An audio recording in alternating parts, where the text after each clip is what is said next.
سزا دینے کا اختیار کسی فرد واحد کو یا گروہ کو نہیں، یہ نظام کو ہوتا ہے، سسٹم کو ہے.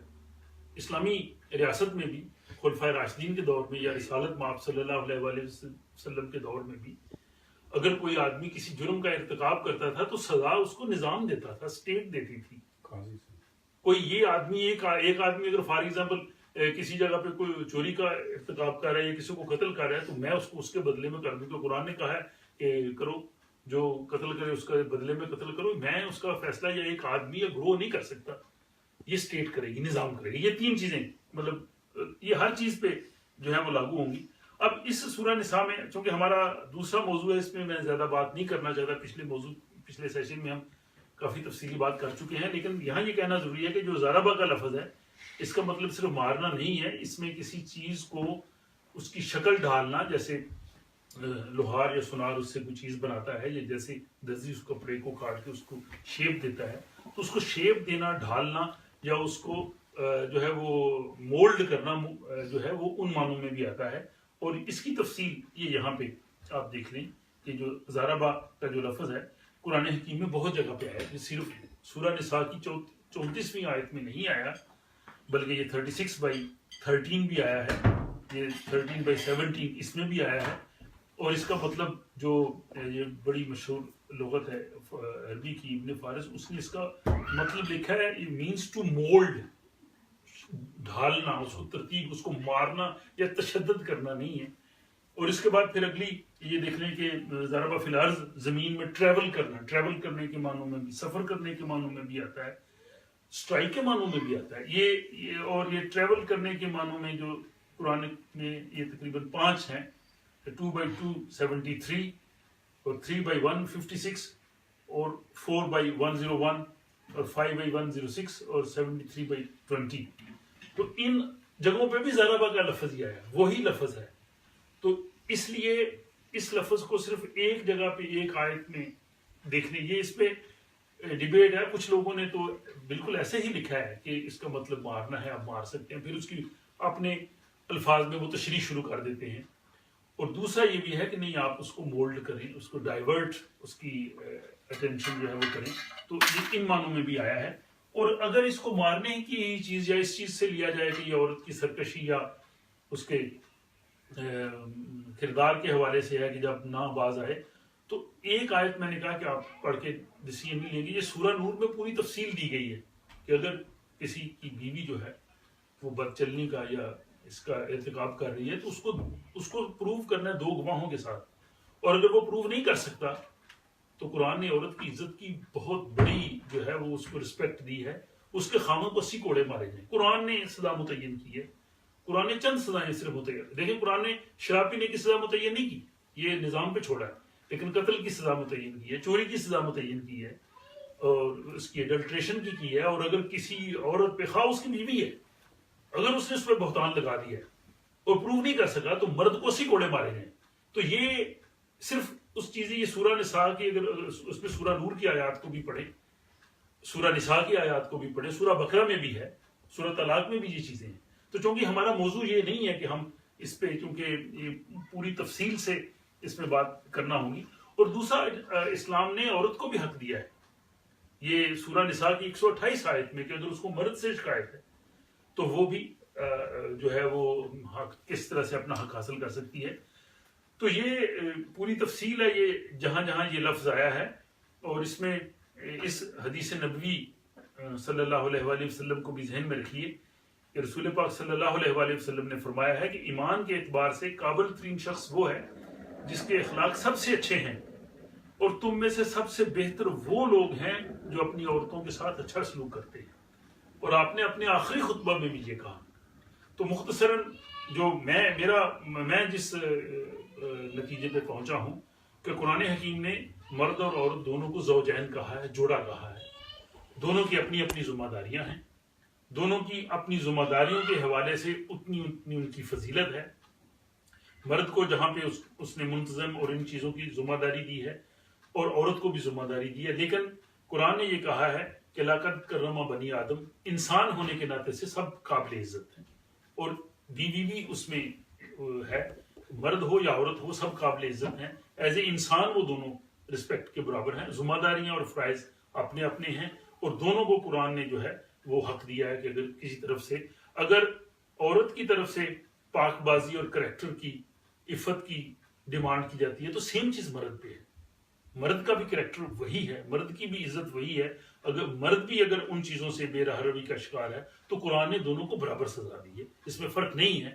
تو یہ بہت ضروری ہے ہمارے معاشرے میں, اور جب تک ہم اپنے گھروں میں بچپن سے اپنے بیٹوں کو عورت کی عزت کرنا نہیں سکھائیں گے, معاشرے میں عزت نہیں آتی. یہ بہت بڑی ذمہ داری ہے کہ بچپن سے ہی ان کو یہ سکھایا جائے عزت کرنا. تو اس موضوع پہ ہم پہلے ہمارے کئی سیشنز ہو چکے ہیں, تو یہ ضمناً ہم نے اس پہ بات کی تھی. اب ہم آتے ہیں آج کا جو ہمارا ٹاپک ہے کہ روزے کا مقصد قرآن حکیم کی روشنی میں کیا ہے. چونکہ یہ رمضان کا مہینہ ہے, اس پہ اکثر گفتگو ہوتی ہے اور بہت سی ہم باتیں سنتے ہیں. بہت سے لوگ مختلف حوالے سے روزے کا جب کسی آدمی کو قائل کرنا ہوتا ہے, یا اسپیشلی وہ لوگ جو اس چیز سے انسپائرڈ نہیں ہوتے, تو ہم ان کو مختلف دلیلیں دیتے ہیں. بعض لوگ کہتے ہیں جی روزے اس لیے فرض ہے کہ ہمیں غریبوں کے بھوک اور پیاس کا احساس ہو جائے. ہو سکتا ہے یہ بھی کسی حد تک ٹھیک ہو, یا کئی کہتے ہیں جی اس کی انسانی باڈی کے لیے بہت اچھا ہے, ڈیٹاکسیکیشن ہوتی ہے, ہمارے ہیلتھ اپنی ٹھیک ہوتی ہے. ممکن ہے یہ بھی کسی حد تک ٹھیک ہو, لیکن ہم یہ دیکھنا چاہتے ہیں کہ قرآن نے کیا کہا. کیونکہ اللہ نے جو روزے فرض کیے ہیں تو اللہ تعالیٰ نے اس کی حکمت بھی تو بتائی ہے نا, اور جو اللہ تعالیٰ نے ریزن بتائی ہے میرا خیال وہ ویلڈ ریزن ہے. ہماری ریزن میں ہو سکتا ہے کسی حد تک ٹھیک بھی ہو, لیکن بعد میں ہو سکتا ہے اس میں خامی بھی ہو, اور پھر جب اس پہ ڈیبیٹ ہو تو ہم شاید اس کا پورا جواب نہ دے سکیں. تو وہ ضمنی چیزیں ہو سکتی ہیں اپنے طور پہ. اب جو روزہ ہے اس کا عربی میں لفظ صوم ہے, اور یہ صاد واو میم عربی میں ہر لفظ جو ہے اس کے 3 لیٹرز ہوتے ہیں. تو یہ اس سے بنا ہے صوم سے, جس کا مطلب ہوتا ہے رک جانا, پریونٹ, ابسٹین, کسی چیز سے رک جانا, سٹاپ. تو یہ اس کی پھر آگے انہوں نے مختلف اس کی جو صوم کا جو مختلف جملوں سے بتانے کی کوشش کی ہے کہ سٹاپ ٹاکنگ, آپ نے سامان کلام آپ نے بات نہیں کی, یا فار ایگزامپل جو ہے وہ سٹاپڈ واکنگ, چلنے سے کسی کو روکا ہے, یا جو پانی رک جاتا ہے اس کو بھی کہتے ہیں سام الماء, پانی رک گیا ہے. تو یہ ڈفرینٹ, یعنی ان سب سے اس کا مفہوم جو یہاں پہ ہے اس لفظ کا وہ یہی ہے. بعض جیسے ہم نے پیچھے ذرا کا دیکھا اس کے مختلف مفہوم ہیں, لیکن جو صوم کا مفہوم یہ تمام جو ڈفرینٹ سینٹینسز میں اس میں یہی ہوتا ہے کہ رک جانا, روک دینا. تو قرآن کی جو ٹرم میں ہے اس میں یہ بتایا گیا ہے. یہ سورہ بقرہ میں اس کی آیتیں ہیں, اور یہ اسلام کا جو اہم رکن ہے, جو ہمارے 5 ارکان اسلام میں سے ون آف دیم. اس کی جو ٹوٹل آیات ہیں, ورسز ہیں, یہ دیکھیے صرف یہ 183 سے 187 یہ سورہ بقرہ میں بس. باقی جگہوں پہ 1-2 جگہ پہ اور روزے کا ذکر آتا ہے, لیکن وہ کفارے کے روزے کا ہے, یا جو پہلی اقوام ہے ان کے روزے کا ہے, اس طرح سے. لیکن جو رمضان کے روزے ہیں یہ صرف جو ہے وہ 83 to 87, یہ کتنی 7 آیات بنی, یہ صرف اس میں ہے, 7 نہیں بلکہ یہ بنے گی محل 5 آیات بنتی ہے ٹوٹل. تو اس میں سارا اس چیز کا ذکر آیا ہے, اور اس میں پھر انہی آیتوں میں پوری تفصیل بھی بتا دی ہے. اب ہمارے اس سیشن میں ہمارا مقصد وہ نہیں بتانا کہ روزے کی پوری ڈیٹیلز جو ہیں, ہمارا فوکس یہ ہے کہ اللہ تعالیٰ نے کیوں فرض کیا, لیکن اس میں بتا دیا گیا ہے بڑا سمپل ہے کہ یہ صبح صادق سے رات تک روزہ ہے. اور جو لوگ, قرآن نے ایگزامپل کلاس بھی کیا کہ جو لوگ نہیں رکھ سکتے, بیمار ہیں, سفر پہ جا رہے ہیں, یا جو جن کے لیے بہت مشکل ہے, وہ سال کے باقی دنوں میں رکھ لیں. اور جو بالکل پرماننٹلی نہیں رکھ سکتے ان کے لیے کہا کہ فدیہ دے دیں. بڑی سمپل طریقے سے قرآن نے اس کی وضاحت کر دی ہے. اس میں یہ بھی ایک بڑی بحث آتی ہے, اسپیشلی ہم لوگ کے لیے جو ہم سویڈن میں, نارتھ یورپ میں, Norway, Finland, Iceland, یہاں پہ دنیا کے بہت لمبے ترین روزے ہیں. اسٹاک ہوم میں 20 گھنٹے سے لمبا روزہ ہے. اگر ہم اوپر شہر سنسوال جائیں وہ شاید 21 گھنٹے تک ہے. اور کرونا وغیرہ جو اوپر ہے وہاں تو 24 آور آج کل سورج ہے. ناروے اور فن لینڈ اور سویڈن کا جو اس میں آرکٹک سرکل میں جو ایریا آتا ہے, اور اس میں پھر کئی اوپینینز آتے ہیں. جی آپ قریب ترین اسلامی ملک کے ٹائمز کو فالو کر لیں, آپ مکے کے ٹائم کو فالو کر لیں, آپ استنبول کے ٹائم کو فالو کر لیں, آپ 12 گھنٹے رکھ لیں. اور وہ کہتے ہیں ظاہر ہے کہ یہ اجتہاد ہم نے کرنا ہے. بالکل اجتہاد میرا اپنا نقطہ نظر یہی ہے, اور جو قرآن کو پڑھ کے میں سمجھا ہوں وہ یہ ہے کہ اجتہاد بالکل ہمیں کرنا چاہیے, اجتہاد کا حق حاصل ہے, لیکن جن چیزوں کو قرآن نے متعین کر دیا ہے اور اس کے اندر ہمیں حل بھی موجود ہے تو پھر ہمیں اجتہاد کی کیا ضرورت ہے. اب یہاں قرآن نے ان آیتوں میں متعین بھی کر دیا کہ روزہ ہے ڈان ٹو ڈسک, کہ صبح صادق سے رات تک, تو ظاہر ہم ٹائمنگ چینج نہیں کر سکتے. سیکنڈلی قرآن نے ایگزامپل بھی کر دیا ہے یتیقونا, کہ جو لوگ نہیں رکھ سکتے. اب بیمار کو کیوں کہا ہے ایگزامپل؟ دیکھیں ایک لاجک قرآن کہتا ہے, قرآن سوچنے والوں کے لیے, سمجھنے والوں کے لیے, غور کرنے والوں کے لیے یہ کتاب ہے. یہ دنیا کی واحد کتاب ہے جو بار بار اس چیز پہ سٹریس کرتی ہے کہ اس پہ اپنا دماغ لڑاؤ. بیمار کو کیوں کہا؟ نہیں رکھ سکتا, مشکل ہے. ٹریولنگ والے کو کیوں؟ بھائی ظاہر ہو سکتا ہے اس کو سیری افطاری کی دقت ہو, بھائی اس کو بھی ایگزامپل کر دیا, ٹھیک ہے. اور اس میں پھر ان عورتوں کو بھی جن کے چھوٹے بچے ہیں سارا. تو یہ کامن سینس چیز ہے کہ وہ نہیں رکھ سکتے تو کیا نا.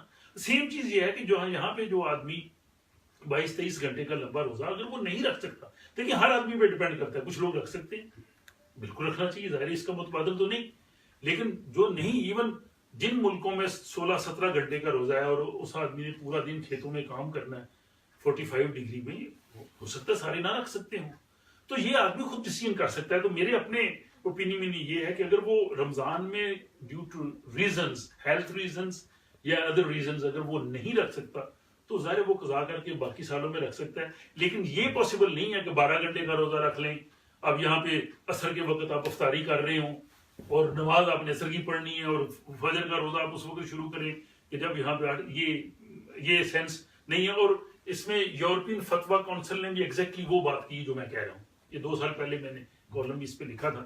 اب روزے کی طرف ہم اس کی غرض و غائب کی طرف آتے ہیں کہ روزے کا جو ہے اس کے معنی یہی ہے کہ یہ روکنے کے, یہ ضبط نفس کے ہیں, کنٹرول کرنا اپنے, اس لیے اللہ تعالیٰ نے فرض کیا ہے.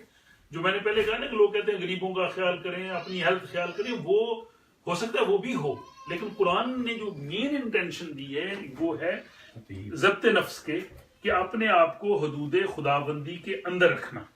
اور صائم جو روزہ رکھنے والا ہے اس کے معنی یہ ہوتے ہیں کہ وہ اپنے آپ پر ضبط رکھتا ہے, اور اس اصطلاح میں اس کے معنی یہ ہوتے ہیں کہ صبح سے لے کے آپ نے شام تک کھانا پینا اور باقی چیزیں جو منع ہے. تو بیسیکلی قرآن کا مقصد یہ ہے کہ یہ ہمارے لیے ایک ٹریننگ کا مہینہ ہے, کیونکہ ہم پہ جہاد بھی فرض ہے, باقی چیزیں بھی. انسان کی پوری زندگی جو ہے وہ جدوجہد کی ہے, اور جہاد سے مطلب صرف لڑنا نہیں ہے, زندگی کے ہر شعبے میں جدوجہد کرنا. تو ایسے شخص کو ایک اس طرح کی ٹریننگ دینے کے لیے یہ ہے کہ اس کا ضبط نفس کنٹرول کرنا. یہ سمجھیں کہ ایک سالانہ ہمارا جو ہے وہ ٹریننگ کا کورس ہے, اور قرآن نے اس کی 3 ریزنز دی ہیں فرض کرنے کی انہی آیات میں, 1/83 میں اور 2/85 میں اور پھر اسی 85 میں. تو قرآن حکیم نے جہاں بھی جتنے بھی احکامات ہمیں ملتے ہیں, خواہ وہ صلاۃ ہے, خواہ وہ زکوٰۃ ہے, خواہ وہ جو ہے وہ روزہ ہے, قرآن اگر وہ کسی چیز کو فرض کرتا ہے تو ساتھ وہ اس کی حکمت بتاتا ہے, وائی. کیونکہ یہ انسانوں میں سوال تو ڈیفینیٹلی آئے گا نا کہ روزہ ہے کیوں رکھیں گے ہم لوگ بھی پوچھتے ہیں. تو چونکہ ہمیں جب قرآن کا علم نہیں ہوتا تو ہم ادھر ادھر سے مثالیں دیتے ہیں, یا فار ایگزامپل ہم اللہ کی راہ میں کیوں خرچ کریں, اس کی ریزن بتائی. تو یہاں بھی اللہ تعالیٰ نے جو کہا ہے کہ ہم نے ان چیزوں کو آپ پہ فرض کیا ہے, تو اس کی حکمت یہ سورہ نساء کی ہی 113ویں آیت ہے کہ وَأَنزَلَ اللَّهُ عَلَيْكَ الْكِتَابَ وَالْحِكْمَةَ, کہ اللہ تعالیٰ نے نبی پاک صلی اللہ علیہ وسلم پر کتاب بھی نازل کی اور حکمت بھی, ٹھیک ہے. وَعَلَّمَ مَا لَمْ تَكُنْ تَعْلَمُ وَكَانَ فَضْلُ اللَّهِ عَلَيْكَ عَظِيمًا, کہ آپ پہ ہم نے کتاب اور حکمت نازل کی اور آپ کو وحی کا اس چیز کا علم دیا جو آپ پہلے نہیں جانتے تھے. یہ وحی سے پہلے کی بات ہو رہی ہے. ضمناً یہاں پہ یہ بھی ہے کہ رسول پاک صلی اللہ علیہ وسلم دنیا میں کسی شخص سے پڑھے نہیں تھے, لیکن جب انہیں وحی مل گئی تو پھر ظاہر اللہ تعالیٰ ان کو وحی سے بڑا علم نہیں ہے. پھر آپ کو وحی ملنے کے بعد ہم یہ نہیں کہہ سکتے کہ آپ پڑھے نہیں تھے, پڑھے بھی تھے کیونکہ جب وحی مل گئی, لیکن امی کا لقب ان کا ہے وحی سے, اور قرآن میں وہ آیت موجود ہے, اس کا ریفرنس بھی موجود ہے. تو قرآن نے یہاں پہ یہ کہا ہے کہ وَأَنزَلَ اللَّهُ عَلَيْكَ الْكِتَابَ وَالْحِكْمَةَ, کہ ہم نے کتاب بھی نازل کی, قرآن اور حکمت, ریزننگ. تو ظاہر ہر آدمی وہ ریزننگ پوچھتا ہے، تو وہ ریزننگ کو قرآن حکیم نے یہ 2/83 جو آیت ہے کہ یا ایھا الذین آمنوا کتب علیکم الصیام کما کتب علی الذین من قبلکم لعلکم تتقون، کہ ہم نے فرض کی جیسے پہلے لوگوں پہ، اور آخر میں وہ ریزن کہ لعلکم تتقون، تاکہ تم میں قوانین خداوندی کی نگہداشت کرنے کے تم اس قابل ہو سکو اور زندگی کے سفر میں راستے کے خطرات سے محفوظ رہو. یعنی خدا کے اس نظام کو تم نے لے کے چلنا ہے، تم اس قابل ہو، تمہیں وہ ایبلٹی پیدا ہو جائے. جیسے ملٹری ٹریننگ میں جب کوئی آدمی آتا ہے تو اس کو پہلے دن ہی لڑنے کے لیے گن دے کے نہیں بھیجتے، اس کو پورا ٹریننگ کا پروسیجر ہوتا ہے، اس کا پورا وہ پریڈ بھی جو ہوتی ہے، پریڈ لڑنے میں، جنگ میں تو پریڈ کہیں کام نہیں آتی، لیکن پریڈ ڈسپلن سکھائے گی، یہ کرنا ہے، یہ نہیں کرنا، یہاں پہ رک جانا ہے. جیسے ٹریفک سائنز ہیں، اس میں ہم نے جہاں پہ سٹاپ سائن ہے، گاڑی آ رہی ہے نہیں آ رہی، ہم نے رکنا ہے کیونکہ وہ اس ٹریننگ کا حصہ ہے. تو قرآن کے مطابق جو پہلی ریزن ہے فرض کرنے کی، لعلکم تتقون، تاکہ تم قوانین خداوندی کی نگہداشت کرنے کے قابل ہو سکو اور زندگی کے سفر میں راستے کے خطرات سے محفوظ رہو. تو یہ اس لیے فرض، یہ صرف بھوک اور پیاس کے لیے نہیں ہے بلکہ ہماری اپنی ٹریننگ ہے. اور دوسری جو باقی دو ریزنز ہیں وہ اگلی آیت 2/185 میں ہے کہ شہر رمضان الذی انزل فیہ القرآن، کہ اس رمضان کے مہینے میں قرآن حکیم کا نزول ہوا، ہدی للناس، کے لوگوں کے لیے اس میں ہدایت بھی ہے، یہ فرقان بھی ہے، اور جن کو پھر یہ مہینہ ملے پھر وہ روزے رکھیں، اور پھر وہی تفصیل آ گئی کہ اگر کوئی سفر میں ہو یا نہ رکھ سکے تو. اور آخر میں پھر اس کی جو ریزننگ کی ہم بات کر رہے تھے، وائی دے آر کمپلسری وَلَے تُکْمِلُوا، کہ اس کا مقصد یہ ہے کہ تم اس قابل ہو جاؤ کہ خدا نے جو تمہیں رہنمائی دی ہے، وَلَے تُکْبِرُوا اللَّهَ عَلَىٰ مَا هَدَاكُمْ، کہ اللہ تعالیٰ نے تم کو جو رہنمائی دی ہے تم اس قابل ہو سکو کہ قانون خداوندی کو ساری دنیا کے قوانین سے بلند کر سکو. یعنی بہترین ویل ٹرینڈ قسم کی امت بنو. اور یہی ہے نا، جو ویل ٹرینڈ آرمی ہوتی ہے اس کی سب سے مشکل ٹریننگ ہوتی ہے، اور آرمی میں بھی جو کمانڈرز ہوتے ہیں ان کی اور مشکل ٹریننگ ہوتی ہے ان کو، کیونکہ انہوں نے بہت مشکل ٹاسک لینے ہوتے ہیں. نارمل آرمی میں اس میں ظاہر آپ کو پتہ سٹیپس ہیں، اور جو ٹاپ کے مشکل ترین کاموں میں جانے کے لیے ان کو مشکل، تو قرآن نے اس لیے کہا کہ اس سے تمہیں وہ سیلف ٹریننگ ہے. یہ انڈرسٹوڈ چیز ہے. جب ہم نے روزہ رکھا ہے، مجھے پتا ہے میں نے یہ کام نہیں کرنا، میں اکیلا ہوں، کوئی آدمی مجھے دیکھ نہیں رہا، میں وہ پورا مہینہ اگر وہ نہیں کرتا تو اس کے بعد 11 مہینے میں اسی ٹریننگ کو لے کے جاؤں. یار میں فار ایگزامپل میں اکیلا ہوں، کوئی چیز ہے کسی کی پڑی میں اٹھا سکتا ہوں، میں نے روزہ رکھا ہے نہیں اٹھاؤں گا، رک جاؤں گا نا، تو اس ٹریننگ کا اثر باقی سال پہ بھی آئے گا. تو قرآن نے یہ کہا ہے. اور تیسری ریزن جو قرآن حکیم نے کہی ہے وَلَعَلَّكُمْ تَشْكُرُونَ، کہ اس مقصد کے لیے کہ جو تمہاری کوششیں وہ بھرپور نتائج پیدا کریں، کہ پہلے تم اس قابل ہو جاؤ، اس ٹریننگ کرو، اور پھر اس کے بعد تمہاری یہ جو ساری جدوجہد ہے وہ پورے اس ٹریننگ کے اس مراحل تک پہنچ جائے کہ تم جو ہے وہ کر سکو.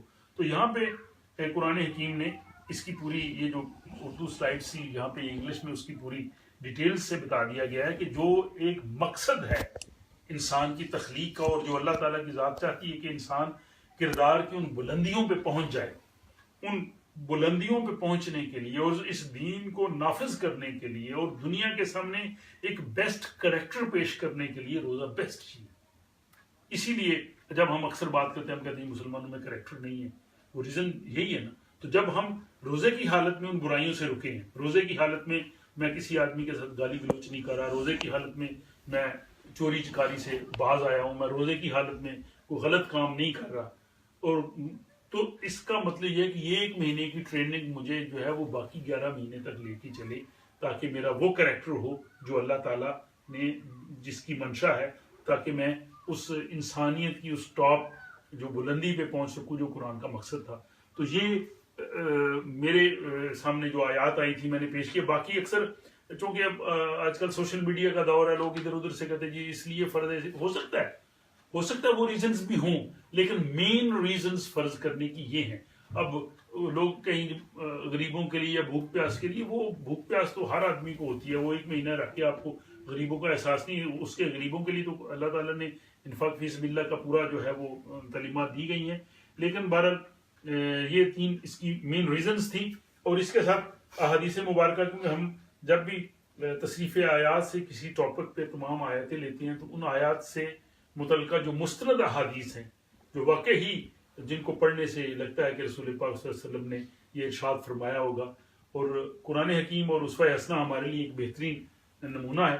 تو رسول پاک صلی اللہ علیہ وسلم نے یہ فرمایا کہ روزہ جنت کی آگ سے ڈھال ہے، جیسے تم میں سے کسی کے پاس لڑائی کے لیے ڈھال ہو. تو ظاہر ہے کہ جو یہ وہی آ گیا نا کہ ٹریننگ کا ہے، کہ ٹریننگ کے اگر اس ٹریننگ سے اس دنیا میں ظاہر برائیوں سے بچ جاؤں گا تو جو دوزخ کے لیے تو ڈھال آٹومیٹک ہو گیا کہ ظاہر میں گناہوں سے اپنے آپ کو بچا رہوں گا.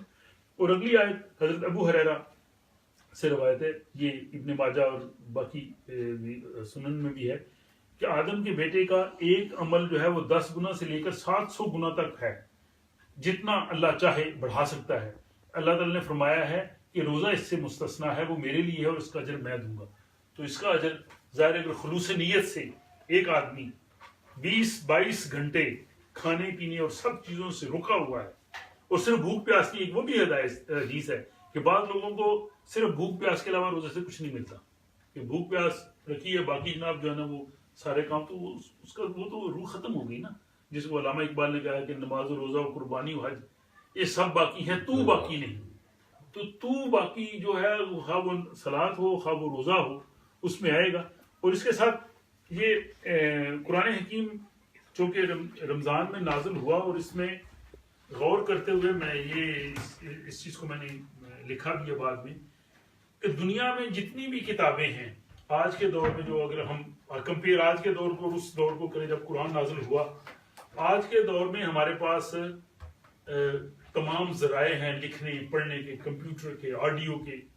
اس کے باوجود جب کوئی کتاب لکھی جاتی ہے اس کی پروف ریڈنگ کی بڑی توجہ دی جاتی ہے.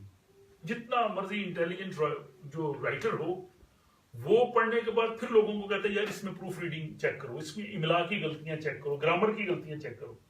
ساری چیزیں کرنے کے باوجود پھر بھی کتاب چھپتی ہے تو اس پہ لکھا ہوتا ہے کہ سیکنڈ ایڈیشن میں ہم یہ غلطیاں، املا کی غلطیاں، گرامر کی غلطیاں درست کریں گے. یہ آج اتنی جنی چیزیں ہونے کے باوجود، بلکہ کمپیوٹر میں تو وہ پروگرام ہے، آپ اس میں دیکھ سکتے ہیں کون کون سے لفظ غلط ہیں، گرامر غلط ہے، اس کے باوجود رہ جاتی ہیں.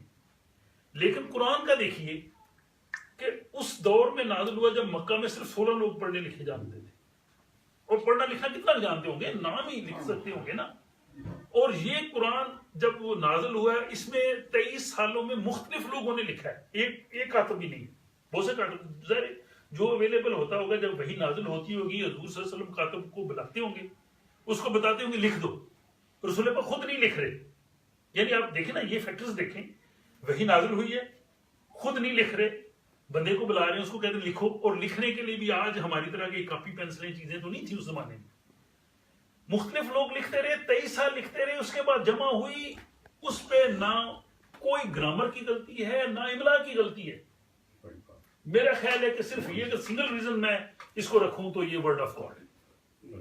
حالانکہ قرآن نے ورڈ آف گاڈ ہونے کی ریزن یہ بھی نہیں ہے کہ اس میں کوئی تضاد نہیں ہے، اس میں کوئی کنٹراڈکشن نہیں اگر خدا کی طرف سے نہ آتا ہے. اور 23 سال میں ایک کتاب لکھی جائے 23 ایئرز میں، تو اس میں تو انسان کے خیالات ہی بدل جاتے ہیں، چیزیں بدل جاتی ہیں. یعنی یہ اتنی بڑی یعنی ایک سمجھیں کہ کتاب ہے کہ صرف ہم اگر یہی اس چیز کو اگر ذہن میں رکھ دیں، اور پھر اس کا ادبی حسن اپنی جگہ پہ، وہ اس نے وہ شاعر تھا نا کہ لبید اس کا نام تھا، اس نے جب حضرت علی کرم اللہ وجہہ نے سورہ کوثر خانہ کعبہ پہ لگائی تو اس نے کہا کہ یہ کسی محاذہ کلام البشر، کسی بشر کا، کسی انسان کا کلام نہیں ہے، یہ ادبی حسن ہے.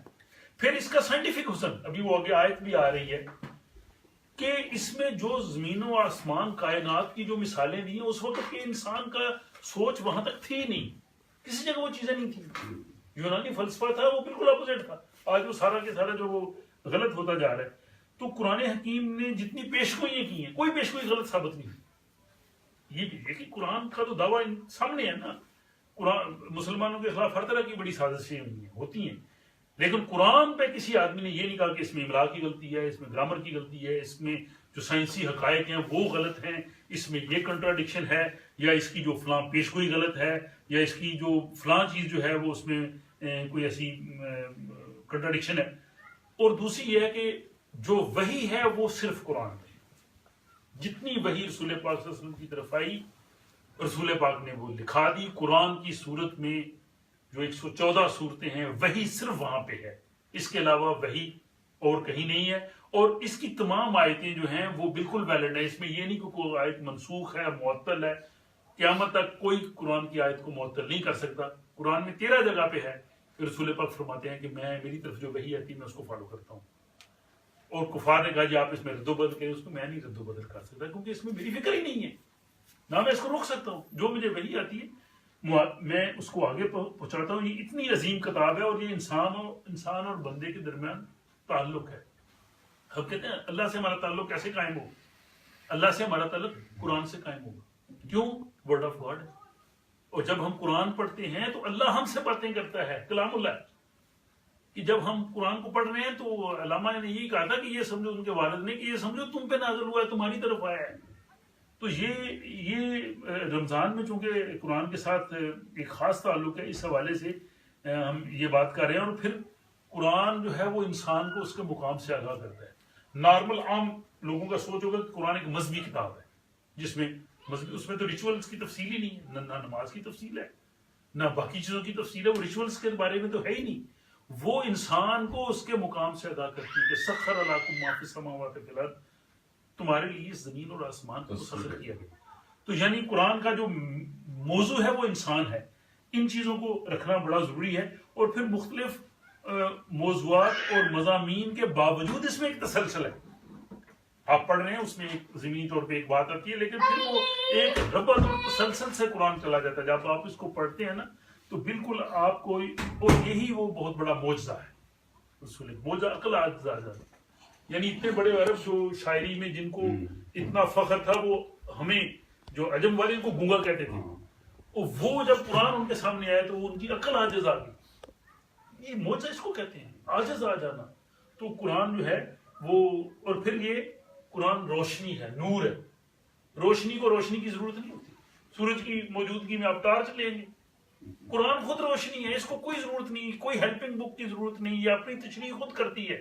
قرآن کی تشریح جو ہے وہ قرآن میں اس کی ایک آیت دوسری آیت کی تشریح کرتی ہے جس کو تصریف آیات کہتے ہیں. اور پھر یہ بھی ہے کہ یہ ایک اس کی صورتیں اور اس کی جو ہیں وہ پارے وہ ایک مربوط حسابی نظام کے تحت ہیں. کہ پاکستان کے ایک سائنٹسٹ بھی ہیں ڈاکٹر بشیر صاحب, انہوں نے بھی کیا. انہوں نے کیا پورا گراف بنایا کہ یہ آیتیں جو آئی ہیں اور صورتیں آئی ہیں, انہوں نے وہ پورے دیا کہ یہ بالکل ایک میتھمیٹیکلی جو 19 کا عدد ہے اس کے تحت چلتا ہے. آپ یہ نہیں کر سکتے اس کو یہاں پہ رکھ دیں یہاں پہ رکھ دیں. یہ اتنا بڑا اللہ تعالیٰ کا معجزہ. اور رسول پاک صلی اللہ علیہ وسلم کی پوری زندگی جو ہے وہ قرآن کی عملی تفسیر تھی. اور ہمارے لیے ان کا جو زندگی ہے وہ بہترین نمونہ ہے. تو بہترین نمونے ان کے ساتھ جب ہمارے دلوں میں محبت ہوگی, جتنی حضور صلی اللہ علیہ وآلہ وسلم سے ہمیں محبت ہوگی اتنی ہمارا قرآن سے تعلق ہوگا, اتنے ہی ہم اچھے انسان بنیں. الٹیمیٹ موٹو تو یہ ہے کہ اچھے انسان بنیں, جس معاشرے میں رہیں اچھے انسانوں کے طور پہ رہیں. یہی موٹو ہے, اور رمضان کا بھی یہی تھا. اور اس کے بعد یہ سورہ حامیم سجدہ کی جو آخری 2 آیات ہیں اس میں اتنا بڑا دعویٰ ہے.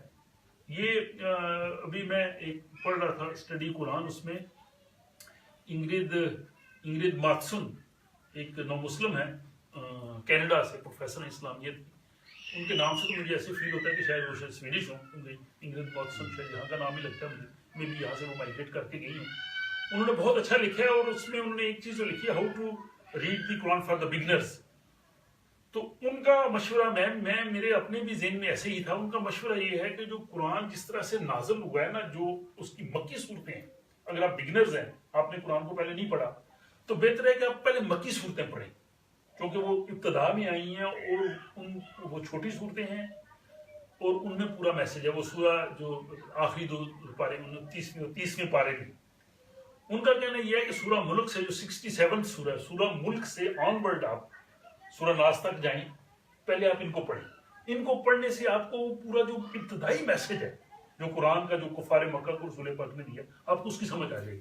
پھر آپ جیسے پڑھیں. تو میرا خیال ہے کہ مجھے یہ کافی اپیلنگ, میں خود بھی اس چیز پہ سوچ رہا تھا. ممکن ہے ہم اگلے ہمارے آنے والے سیشنز جو ہیں وہ ہم ان جو چھوٹی مکی صورتیں ہیں جس میں پورا ایک موضوع مضمون ہے, ہم اس کو لیں. یہ سورہ حامیم سجدہ جو ہے یہ بھی انہی صورتوں میں ہے. اور اس کی جو آخری 2 آیات ہیں، اس میں اتنا بڑا دعویٰ کیا گیا ہے، جبکہ آپ یہ دیکھیں کہ مسلمانوں کی مکہ میں کوئی حالت نہیں تھی. یعنی وہ جو چھپ کے نماز پڑھ رہے ہیں، جو ہجرت میں مجبور ہو رہے ہیں، جن کی وہاں پہ کوئی پولیٹیکل یا آپ کسی طرح سے رہیں کہ اس معاشرے میں کوئی طاقت ہی نہیں ہے. 2 مسلمان شہید کر دیے انہوں نے، ٹھیک ہے، رسول پاک صلی اللہ علیہ وسلم کا رستہ روکا گیا. اس وقت اگر وحی آئے اور مخالفین کو یہ کہا جائے کہ جناب یہ جو عنقریب ہم انسان کو نفس انسانی میں اور خارج کی دنیا میں اپنی نشانیاں دکھائیں گے کہ ان کو ثابت ہو جائے گا کہ یہ قرآن ایک سچی کتاب ہے، اور ایسے حالات پیدا ہو جائیں گے عرب میں بھی کہ ان کو قرآن کی جو وہ سچائیاں محسوس ہو جائیں گی اور حقیقت ان کے سامنے نکھر کے آ جائے گی، اور قرآن نے جو کچھ کہا تھا وہ حق پہ مبنی ہے. تو یہ ایک بڑی سوچنے والی بات ہے کہ دعویٰ اس وقت کیا جب ان کی کوئی حیثیت ہی نہیں تھی. اس وقت ان کے سامنے یہ دعویٰ کیا کہ جب رفتہ رفتہ دنیا میں ترقی ہوگی اور انسانی علم کے ذرائع، بایولوجی، فزکس، کیمسٹری، اور اس کے بعد جو علم طبقات الارض ہے، آرکیالوجی، اور یہ جتنی بھی علم ہے کائنات کا علم، جب وہ بڑھتا جائے گا تو ان کے سامنے قرآن کے حقائق جو ہیں وہ سامنے آ جائیں گے اور انسان مان لے گا کہ یہ خدا کی کتاب ہے. یہ بہت بڑا اس وقت کا یہ دعویٰ ہے. اگر تو یہ دعویٰ مدینہ میں کیا جاتا نا کہ جب مسلمانوں کی اسلامک اسٹیٹ بن چکی تھی تو پھر ایک اور حیثیت ہو سکتی کہ بھائی اس وقت یہ مکہ میں ابتدا میں. اس لیے یہ جو ابتدائی آیات ہیں، یہ آیت ہے کہ 41/53 کہ ہم عنقریب ان کو سنورہم آیاتنا فی الآفاق وفی انفسہم، کہ ہم ان کو انفس و آفاق میں، ان کے نفس میں، ان کی اپنی چیز میں، اور ہم عالم میں وہ نشانیاں دکھائیں گے کہ حتیٰ یبین لہم انہ الحق، کہ وہ حق کو پہچان جائیں گے، ان کو سمجھ ہو جائے گی. اور اللہ تعالیٰ جو ہر چیز پر گواہ ہے. اگر اس آیت پہ اگر ہم غور کر کے، میرا خیال ہے ایک نہیں، اس پہ کئی سیشن ہو سکتے ہیں کہ اللہ تعالیٰ نے 2 چیزوں کو کہا ہے کہ ہم نفس انسانی کے اندر اور دنیا میں اس کو وہ نشانیاں بتائیں گے کہ انسان یقین کر لے گا کہ قرآن سچی کتاب ہے. اور آج کی سائنس نے وہ چیزیں پروو کی ہیں. میں یہ کہتا ہوں کہ آپ گوگل میں سرچ کر لیں، لائبریریز میں دیکھ لیں کہ 6th سینچری جب قرآن آیا ہے انسان کا علم کس لیول پہ تھا، وہ نوٹ کر کے رکھ لیں. کائنات کے بارے میں، انسان کے بارے میں، تاریخ کے بارے میں، اور پھر قرآن کی طرف آ جائیں کہ اس نے کائنات کے بارے میں، اس نے زمین و آسمان کی تخلیق کے بارے میں. ہم آپ لوگ جو ریگولر آتے ہیں آپ کو پتہ ہی ہے کہ ہم نے میرے 5-6 سیشن اس میں کیے.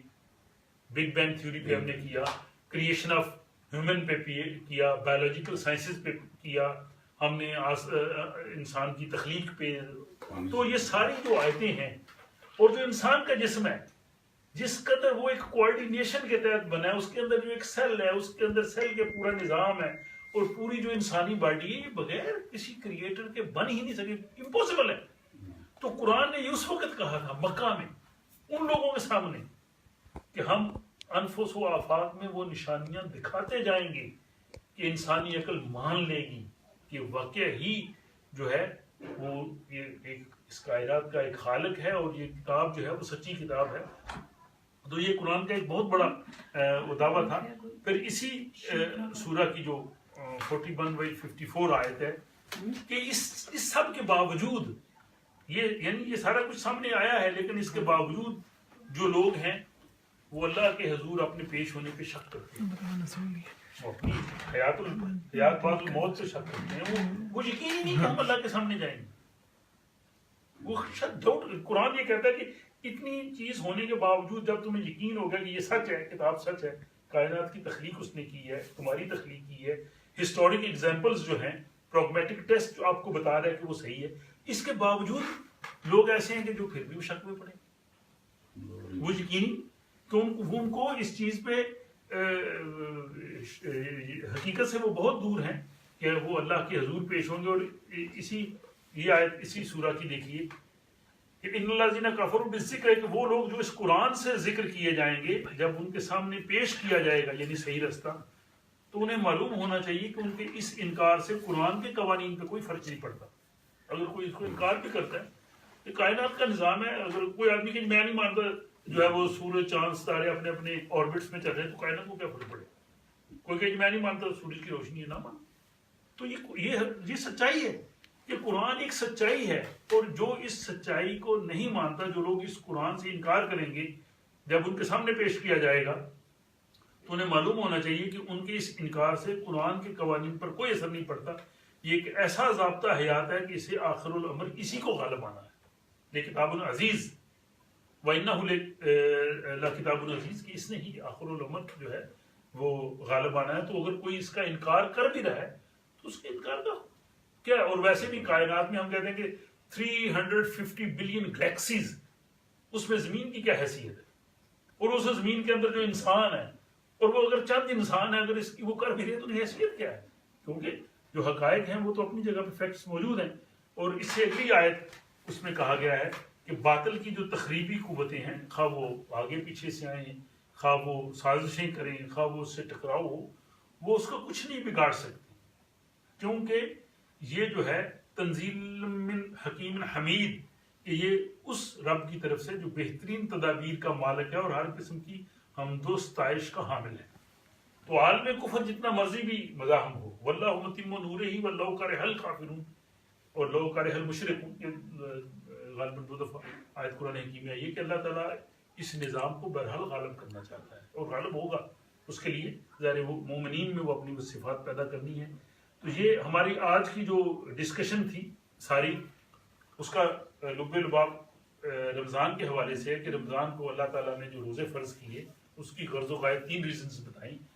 کہ ایک تو تم میں وہ ایبلٹی پیدا ہو جائے تاکہ تم اس نظام کو دنیا میں نافذ کر سکو، اچھے کریکٹر کے مومن پیدا ہوں، اور پھر تمہاری اس جد و جہد کی وجہ سے وہ اچھے نتائج تم دنیا کے سامنے لا سکو.